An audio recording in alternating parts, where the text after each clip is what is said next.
श्री स्वामी समर्थ. जय जय स्वामी समर्थ. ओम नमः शिवाय. श्रावण महिना सुरू झाला आहे.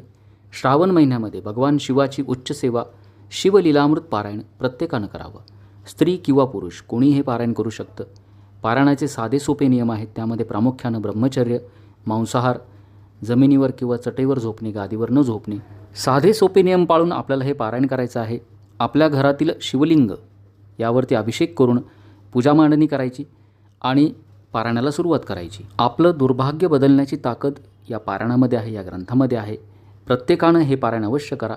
शिवलीलामृत पारायण कसं करायचं, नियम कोणते, पूजा मांडणी कोणती, उद्यापन कसं, संपूर्ण माहितीचा व्हिडिओ चॅनलवर आहे. आपण तो बघा आणि अवश्य पारायण करा. तसंच आपल्या या चॅनलवरती आजपासून रोज शिवलीलामृत या ग्रंथाचे 2 अध्याय मी वाचन करणार आहे. आपण ते देखील रोज श्रवण करा. त्यासाठी चॅनल सबस्क्राईब करा. श्री स्वामी समर्थ. जय जय स्वामी समर्थ. ओम नमः शिवाय.